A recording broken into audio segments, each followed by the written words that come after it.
کریم اما بعد فاعوذ باللہ من الشیطان الرجیم بسم اللہ الرحمن الرحیم رب اشرح لی صدری ویسر لی امری واحلل عقدۃ من لسانی یفقهوا قولی رب زدنی علما اللهم فقهنا فی الدین اللهم ارزقنی التفکر والتدبر بما يتلوه لسانی من کتابک والفهم له المعرفة بمعانی والنظر في عجائبه والعمل بذلك ما بقيت إنك على كل شيء قدير رب ارحمهما كما ربياني صغيرا اللهم حاسبني حسابا يسيرا۔ آپ کی آج کی تفسیر ہے سورہ النساء آیت نمبر 83۔ النساء 83۔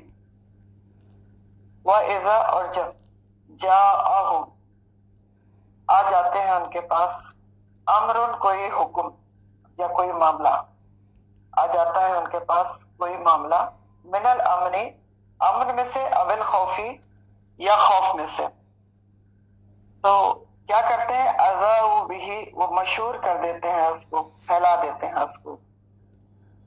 مسلمانوں سے خطاب ہے اور مسلمانوں کو کسی خاص کام کے بارے میں ہدایات دی جا رہی ہے کہ اس کو کیا کیا جائے۔ اذاؤ کا جو لفظ ہے اس کے یہ لفظ زال عین یا سے ہے۔ زا اور ازا کے معنی ہوتے ہیں خبر اڑانا، ٹھیک ہے، جو خفیہ امور کی بات کو پھیلا دینا، مشہور کر دینا۔ تو جب آ جاتی ہے ان کے پاس کوئی حکم معاملہ امن میں سے ہو یا خوف میں سے ہو تو ازاؤ بھی وہ اس کو پھیلا دیتے ہیں، مشہور کر دیتے ہیں۔ تو بہت اہم آیت ہے اور بہت اہم بات کہی جا رہی ہے کہ اللہ سبحانہ تعالیٰ بے تحقیق بلا تحقیق کی کسی بھی بات کو، چاہے امن کی ہو چاہے خوف کی ہو، اس کو پھیلانے سے منع کر رہے ہیں کہ بلا تحقیق اس کو پھیلایا نہ جائے۔ تو اب ہوتا یہ تھا کہ آپ اگر ربط مضمون کے لحاظ سے دیکھیں، ربط مضمون کیا ہوتا ہے؟ In reference to the context. اگر آپ دیکھیں کہ جو بات ہو رہی ہے، یہ جو آپ سورہ نساء پڑھ رہے ہیں، یہ مدینہ جا کے اس کا نزول ہوا ہے اور تقریباً 4 ہجری میں ہوا ہے، یعنی احد کے بعد کے واقعات ہیں جن کے اوپر بات ہو رہی ہے۔ تو احد کے بعد کنڈیشن یہ تھی مدینہ کی، غزوہ احد کے بعد، کہ مسلمانوں کو وقتی شکست کا سامنا ہوا تھا، جس کی وجہ سے یہود مشرکین اور عرب کے قبائل جو وغیرہ تھے ان کے حوصلے بڑھ گئے تھے اور مسلمان چاروں طرف سے خطرے میں گرے ہوئے تھے، اور مدینہ میں ہر وقت ایک ایمرجنسی کی سچویشن رہتی تھی، ہنگامی صورتحال۔ اس قسم کی خبریں آتی رہتی تھی کہ فلاں جو قبیلہ ہے اس نے تیاری کر لی ہے اور وہ حملہ کرنے والا ہے، قریش آ رہے ہیں وغیرہ وغیرہ۔ تو یہ کون سا ٹینیور تھا؟ غزوہ احد سے لے کے غزوہ خندق کے دوران کا۔ تو اب جو اسلام دشمن لوگ تھے وہ ایسی افواہیں بہت زیادہ پھیلاتے تھے کہ جس سے مسلمانوں میں بے چینی، بے سکونی، اضطراب پیدا ہو، اور دشمن کے علاوہ بعض ناسمجھ مسلمان، جلد باز مسلمان بھی کم سمجھی میں یہ کام کرتے تھے کہ ادھر ان کو کوئی خبر ملی اور اس کو فوراً آگے پھیلا دیا۔ تو اس سلسلے میں مسلمانوں کو تنبیہ کی جا رہی ہے کہ وہ ایسی افواہوں کو جن کی کوئی اتھینٹسٹی نہیں ہے، تصدیق نہیں ہے، یا آپ کو یہ نہیں پتا کہ اس کو پھیلانا چاہیے یا نہیں پھیلانا چاہیے، تو اس کو نہ پھیلائیں، یہ ہدایت کی جا رہی ہے۔ اور جب بھی آ جاتی ہے ان کے پاس کوئی خبر، کوئی حکم من الامنی، تو امن کی کیا خبریں آتی تھیں کہ جیسے مسلمانوں کو وہاں کئی جگہ پر فتح مل گئی ہے اور کامیاب ہو گئے ہیں، تو اب یہ ایسی خبریں تھیں کہ جن کو سن کر مسلمان جو ہیں ان کو اطمینان اور سکون حاصل ہو جاتا۔ لیکن نقصان کیا ہوتا تھا ایسی خبروں کو جلد پھیلانے کا کہ بعض دفعہ اتنا سکون پھیل جاتا تھا کہ جو نقصان کا باعث بنتا تھا کہ مسلمان ریلیکس ہو جاتے تھے، اور وہ اپنا وہ جو چوکنا رہنا ہے نا، جس کا حکم اللہ تعالیٰ نے پیچھے بھی دیا تھا، خذوا حذرکم، اس سے ڈھیلے پڑ جاتے تھے۔ تو اس لیے امن کی خبر کو بھی پھیلانے سے منع کیا گیا۔ اور اول خوف کی خبر کیا ہوتی تھی کہ مسلمان کو فلاں جگہ شکست ہو گئی ہے، جانی نقصان ہو گیا ہے، یا فلاں قبیلہ حملہ کرنے آ رہے ہیں، انہوں نے جمعیت اکٹھا کر لی ہے، قریش آ رہے ہیں۔ اب یہ خبریں کیسی تھی کہ مسلمانوں میں ایک حوصلہ ٹوٹنے کا امکان ہوتا تھا، ایک افسردگی پھیل جاتی تھی۔ تو اس لیے یہاں پر ایک اصول بتایا جا رہا ہے، مسلمانوں کو ہی بتایا جا رہا ہے، ایک ضابطہ بتایا جا رہا ہے کہ ایسی خبریں، کوئی بھی خبریں چاہے امن کی ہوں یا خوف کی ہوں، اس کو اذاؤ بھی نہ کیا جائے، پھیلایا نہ جائے، بلکہ کیا کرنا چاہیے؟ بہتر یہ کہ ولو ردوہ، کہ اگر وہ لوٹائیں اس کو الی الرسولی، طرف رسول کے، و الی اولی الامر، اور طرف اولی الامر کے، منہم ان میں سے، بہتر یہ ہے کہ وہ ان لوگوں کی طرف لوٹا دیں. کس کی طرف؟ رسول اللہ صلی اللہ علیہ وسلم کی طرف لوٹا دیں. یعنی پہلے جو بھی خبر ملتی ہے چاہے امن کی ہو یا خوف کی ہو، تو اس کو پہلے نبی کریم صلی اللہ علیہ وسلم کو بتائیں. اور کن کو بتائیں جب آپ موجود نہیں ہیں؟ تو اولی الامر کو بتائیں. اولی الامر کون ہوتے ہیں؟ ذمہ دار لوگ، اتھارٹیز. ٹھیک ہے، اتھارٹیز کو بتائیں جو ذمہ دار ہیں، جن کی اوپینین اوتھینٹک ہے. پھر وہ جو ہے نا، لعلمہ، البتہ جان لیتے اس کو وہ لوگ، یستنبطونہ، جو استنباط کر سکتے ہیں اس کا، منہم ان میں سے. استنباط کا لفظ سمجھ لیں، پھر آپ کو آگے بتاتا ہوں. استنباط، یستنبطونہ کا جو لفظ ہے نا، استنباط سے ہے.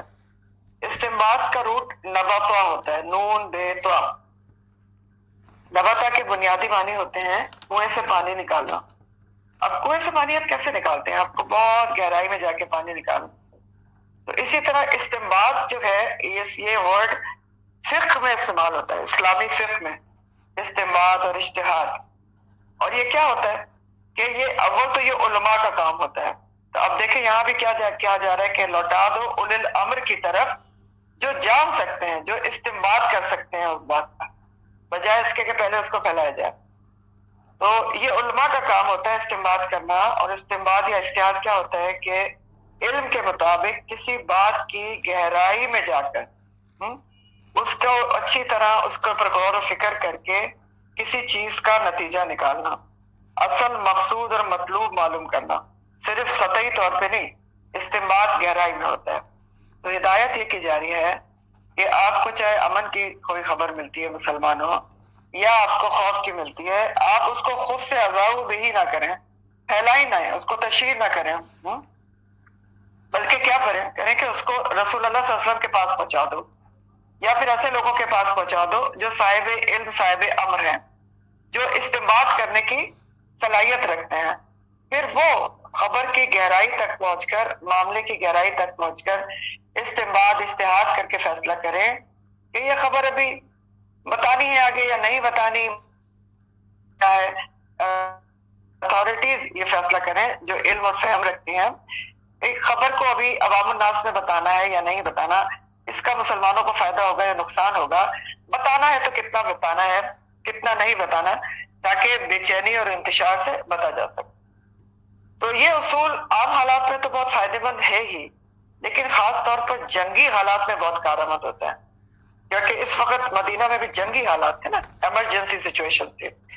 تو خاص طور پہ ایسی سچویشنز میں یہ حکم بہت اہمیت اور افادیت رکھتا ہے کہ ہر چیز کو بلا تحقیق خود سے پھیلایا نہ جائے، اذاؤ بھی نہ کیا جائے، اس سے مسلمانوں کو نقصان ہو سکتا ہے، بلکہ اس کو نبی کریم صلی اللہ علیہ وسلم جب موجود تھے تو ان کے پاس پہنچایا جائے. ورنہ آج بھی کہاں پہنچایا جا سکتا ہے؟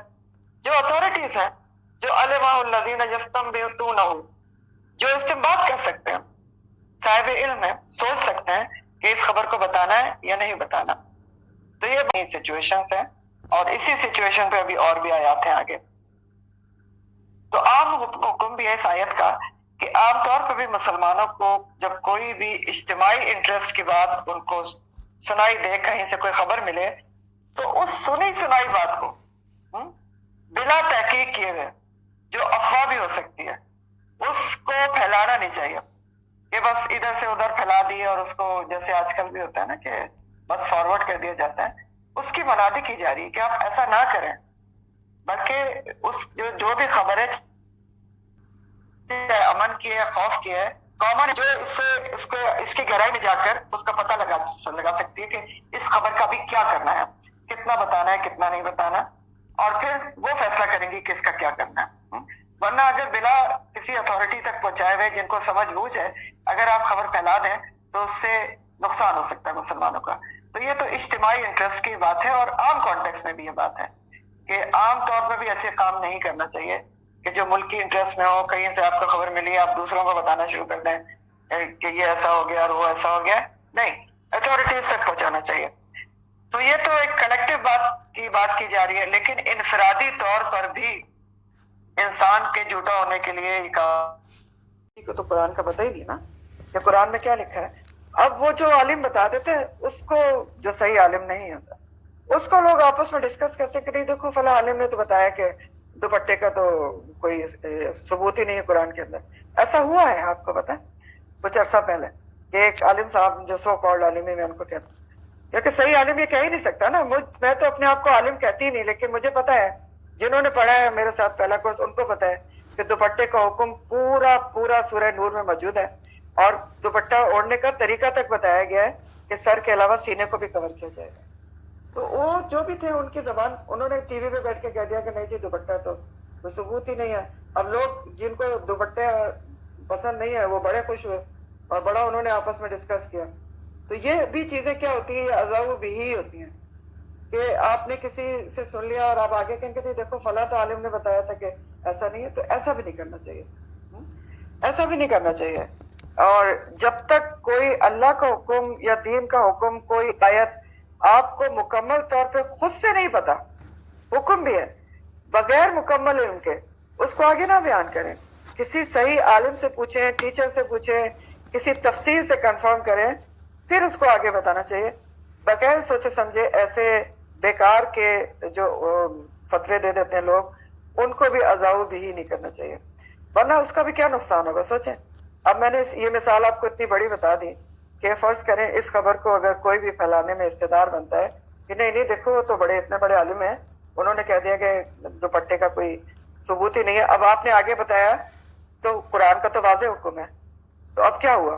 جس نے اس کو آگے بتایا وہ گناہگار ہو گیا نا. تو یہ بات ہوتی ہے، اس لیے ان چیزوں سے منع کیا جا رہا ہے، چاہے وہ اللہ کا حکم ہو، چاہے وہ کوئی خبر ہو آپ کے ملک کے انٹرسٹ کی، مسلمانوں کے کامن انٹرسٹ کی، یا انفرادی طور پر بھی. یہ عذاب بھی کرنے سے منع کیا جا رہا ہے، اور بہت امپورٹنٹ بات ہے ہمارے لیے کہ ہم اس کو سمجھیں، کیونکہ آج کل تو یہ بہت کامن بات ہے نا. کوئی نیوز ہے یا کوئی حدیث ہے کہیں بھی آپ پڑھتے ہیں، اب دین صرف یہ سمجھا جاتا ہے کہ اس کو فارورڈ کر دو 1 سیکنڈ کا. تو دین یہ نہیں ہے کہ آپ اس کو 1 سیکنڈ میں فارورڈ کر دیں اور آپ نے ذرا بھی محنت نہیں کی پتہ کرنے کی کہ یہ خبر ہے یا حدیث ہے جو بھی ہے وہ اوتھینٹسٹی اس کی کیا ہے. تو اس لحاظ سے بہت امپورٹنٹ بات ہے، غور طلب بات ہے. اچھا اب آپ ذرا بیک گراؤنڈ ذہن میں رکھیں، جیسے میں نے پہلے آپ کو بتایا کہ یہ کس بیک گراؤنڈ میں ساری آپ کی آج کی آیات ہیں، اور زیادہ تر خاص کانٹیکس میں ہے، لیکن بہرحال ہمارے لیے سبق ہوتا ہے. کیا کانٹیکس ہے اس کا کہ احد، غزوہ احد ہوا ہے 3 ہجری میں، جس میں مسلمانوں کو وقتی شکست ہو گئی ہے. اب احد جو غزوہ خندق اس کے بعد ہوا تھا 5 ہجری میں، تو یہ 3 سے 5 کے درمیان کے حصہ ہے، 3 سے 5 ہجری کا، جس کے اندر سے آیات کا نزول ہوا ہے. سورہ نساء 4 ہجری میں اتری ہے. اب اس میں مدینہ میں ایمرجنسی صورتحال تھی، اور کچھ لوگ جو ہے وہ قتال پہ، جہاد پہ تیار تھے، کچھ نہیں بھی تیار ہوتے. تو اس کے اوپر منافقین بھی ابھر کے سامنے آئے تھے. تو ان ساری آیات کا یہ بیک گراؤنڈ ہے جو آپ آج پڑھیں گے. اگلا حکم جو ہے نبی کریم صلی اللہ علیہ وسلم کے لیے خاص ہے، فقاتل، تو جنگ کرو، کیونکہ واحد کا سیگا ہے، آپ دیکھ رہے ہیں واحد امر کا سیگا ہے. فقاتل تو تم جنگ کرو، فی سبیل اللہ، اللہ کی راہ میں. آپ بنفس نفسیس جنگ کریں اللہ کی راہ میں. لا تکلفو، نہیں تم مکلف بنائے گئے، الا مگر نفسکا، مگر اپنی جان کے. وحرد المومنین، اور ابھاریے مومنین کو. اب یہ 2 الفاظ دیکھ لیجیے پھر آپ کو تفسیر بتاتا ہوں. تو کلفو کا جو لفظ ہے وہ کلفہ سے ہے، کاف لام فے روٹ ہے، کلفہ یکلف تکلیف سے ہے، اسی سے مکلف کا لفظ ہوتا ہے. کلفہ کے معنی ہوتے ہیں کسی چیز سے اس کی حیثیت اور استطاعت سے زیادہ کام لینا، ٹھیک ہے. تو تکلف بھی یہی ہوتا ہے نا، جب آپ تکلف کرتے ہیں تو کیا کرتے ہیں؟ اپنی حیثیت اور استطاعت سے زیادہ کام کرتے ہیں. اور آپ پڑھ لیں گے آیا تھا قرآن نے تکلف سے بھی منع کیا ہے آگے. تو تکلف کے یہ معنی ہوتے ہیں کلفہ یکلف تکلیف کے، اور مکلف کے معنی ہوتے ہیں کسی کو کسی چیز کا پابند کرنا، ذمہ دار ٹھہرانا. تو لا تکلفو، نہیں تم مکلف بنائے گئے، یعنی آپ ذمہ دار نہیں بنائے گئے ہیں کسی دوسرے مسلمان کے کہ وہ بھی ضرور جہاد کرے. آپ کا کام بتا دینا ہے. آپ نے کرنا کیا ہے؟ فقاتل فی سبیل اللہ، خود کرنا ہے. بنفس نفیس آپ جنگ کریں، اللہ کی راہ میں. اور دوسرے مومنین کے ساتھ کیا کریں؟ حرج المومنین، مومنین کو ابھاریے جنگ کے اوپر، کفار کے خلاف قتال کے اوپر ابھاریے کہ تم بھی نکلو میرے ساتھ. تو حرد کا جو لفظ ہے وہ حردہ سے، ہا را دوات، حردہ بغیر تجدید کے معنی ہوتے ہیں سخت بیمار ہو جانا، ہلاکت کے قریب ہو جانا. اور جب تجدید آ جاتی ہے نا حردہ، تو اس کے معنی ہو جاتے ہیں کہ کسی کو موٹیویٹ کر کر تکلیف سے بچا لینا. ٹھیک، تو کیا کہا جا رہا ہے؟ خاص کانٹیکس میں یہ آیت نازل ہوئی ہے، نبی کریم صلی اللہ علیہ وسلم سے خطاب ہے. احد کے بعد کی صورتحال ہے جب قریش اٹھ اٹھ کر مسلمانوں پر حملہ آور ہو رہے تھے. اللہ تعالیٰ فرما رہے ہیں کہ آپ خود بنفس نفیس ڈٹ جائیں کفار کے خلاف، خود آپ جہاد کی تیاری کر لیں، اٹھ کھڑے ہوں، اور مسلمانوں کو بھی ترغیب دیں. وہ حرد المومنین، کہ وہ بھی آپ کے ساتھ نکلیں اور کفار کے خلاف کمر بستہ ہو جائیں. لیکن اگر پھر کوئی جہاد نہیں کرتا آپ کی موٹیویٹ کرنے کے باوجود، حرد المومنین کے باوجود، تو پھر لا تکلفو، آپ مکلف نہیں بنائے گئے ہیں کسی دوسرے کے. آپ کے اوپر ذمہ داری اور گناہ نہیں ہوگا اگر دوسرے جہاد نہیں کریں گے. آپ کس کے مکلف ہیں، ذمہ دار ہیں؟ الا نفس کا، اپنے نفس کے ہیں. تو اب آپ خود اپنی تیاری کریں، جہاد کی تیاری مکمل کریں، مومنین کو بھی موٹیویٹ کریں، جو ساتھ چلے جاتے ہیں ثواب کے، جو ثواب کمائیں گے، جو نہیں جائیں گے وہ خود اپنے اس عمل کے ذمہ دار ہوں گے، جہاد سے روگردانی کرنے کے. آپ ان کے ذمہ دار نہیں ہیں، آپ ان کے مکلف نہیں ہیں، یہ بتایا جا رہا ہے. تو آپ نکلیے جہاد کے لیے ان کے خلاف، اور حرد المومنین بھی کیجیے. پھر کیا ہوگا؟ اصل اللہ، امید ہے کہ اللہ تعالیٰ، اور عصا کا لفظ جب اللہ تعالیٰ کی طرف سے آئے تو آپ کو پتا ہے کہ یقینی بات ہوتی ہے، امید نہیں ہوتی تھی. تو امید ہے، یہ یقینی بات ہے کہ اللہ تعالیٰ یکفا، کہ وہ روک دے گا، بأسا، زور، الذین، ان لوگوں کا جنہوں نے کفر کیا. یعنی آپ خود نکلیں، جو آپ کے ساتھ نکلتا ہے اس کو لے کر نکلیں، جو نہیں نکلتا نہیں نکلے. جب آپ نکلیں گے تو یقینی بات ہے کہ آپ کی تیاری دیکھ کر اللہ تعالیٰ کفار کا زور روک دے گا. بأسا کے کئی معنی ہوتے ہیں، زور، طاقت، جنگ، سختی، عذاب، سب کچھ ہوتا ہے. تو جب آپ نکلیں گے تو اللہ تعالیٰ ان کا کفار کا زور روک دے گا. تو کیسے روک دے گا؟ ایک تو وہ خود ہی آپ کی تیاری دیکھ کر رک جائیں گے، یعنی روک پڑ جائے گا، جو نبی کریم صلی اللہ علیہ وسلم کی خصوصیت تھی کہ آپ کا روگ 1 مہینے کی دوری سے پڑ جاتا تھا. اور اگر وہ پھر بھی نہیں رکے تو پھر اللہ تعالیٰ ان کو روکنے کی پوری طاقت رکھتا ہے، قدرت رکھتا ہے. واللہ اشد بأسا واشد تنکیلا، اللہ تعالیٰ زیادہ شدید ہے سختی میں، طاقت میں، زور میں، باسن، وہ اشد، اور زیادہ شدید ہے، تنکیلا، عبرتناک سزا دینے میں، عبرتناک سزا دینے میں. یعنی ایک تو آپ جب نکلیں گے مومنین کو موٹیویٹ کرنے کے باوجود آپ کے ساتھ جائیں گے، تو ایک تو آپ کی اللہ تعالیٰ خود ہی ان کا زور روک دے گا کئی طریقوں سے. ایک تو ان کے اوپر روک پڑ جائے گا، اگر روک نہیں بھی پڑا، نہیں بھی رکے، تو پھر کیا ہے؟ اللہ تعالیٰ پوری قوت اور طاقت رکھتا ہے کہ ان کا زور توڑ دے، روک دے، ان کو شکست دے دے. ٹھیک ہے. اور اللہ تعالیٰ پوری طاقت رکھتا ہے ان کو عبرتناک سزا دینے میں. تنکیلا، عبرتناک سزا کب ملی تھی؟ خندق میں بھی ملی تھی، کافی آگے جتنے غزوات ہوئے اس میں ملی تھی. تنکیلا کا جو لفظ ہے اس کا روٹ نون کاف لام ہے. نکال اصل میں بیڑی کو کہتے ہیں، انکالن و جہیمہ کا لفظ قرآن میں آتا ہے. بیڑیاں جو سخت بڑے مجرم ہوتے ہیں ان کے پیروں میں ڈالی جاتی ہے، اس کو نکال کہتے ہیں. اور نکلا ایسی سزا ہوتی ہے جس کو دیکھ کر دوسرے عبرت پکڑے، نکلا. اور تنکیلا مصدر ہے، عبرتناک سزا دینا. ٹھیک ہے. تو اللہ تعالیٰ نے آپ کو ایک حکم دیا کہ آپ فقاتل فی سبیل اللہ کریں اور حرد المومنین کریں، ان کو بھی ابھاریے. لیکن اگر کوئی نہیں ابھرتا، نہیں جاتا، تو آپ مکلف نہیں ہیں ان کے، آپ کی ذمہ داری نہیں ہے، آپ گناہ گار نہیں ہوں گے. جو نہیں گیا اس کا گناہ اس کے اپنے سر ہوگا. اور آپ نکلے ہیں ہمت کر کے لوگوں کو لے کے، اللہ تعالیٰ آپ کی مدد کرے گا. پکی بات ہے، یقینی بات ہے، اصل اللہ ان یکف عن باس الذین کفروا، کہ وہ روک دے گا زور ان لوگوں کا جنہوں نے کفر کیا. کیوں روک دے گا؟ کہ واللہ اشد باسا واشد تنکیلا، اللہ تعالیٰ جو ہے بہت زیادہ شدید ہے، زور والا بھی ہے اور عبرتناک سزا دینے والا بھی ہے. اور یہ جو اللہ تعالیٰ نے بات کی تھی وہ آپ اللہ تعالیٰ کی بات پوری ہوئی 5 ہجری میں. دیکھیں 3 میں غزوہ احد ہوا تھا, 4 ہجری میں اس سورہ کا نزول ہوا ہے. جب اللہ تعالیٰ یہ بات کر رہے ہیں فوراً 5 ہجری میں غزوہ خندق ہوا جس میں مسلمانوں کو زبردست فتح اور نصرت حاصل ہوئی.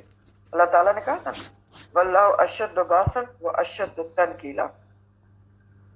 اب اس میں ہمارے لیے بھی ایک سبق ہے کہ سبق یہ کہ انسان خود اچھا کام کرتا رہے وہ کافی نہیں ہے, اس کو چاہیے کہ دوسروں کو بھی اچھے کام کی ترغیب دے.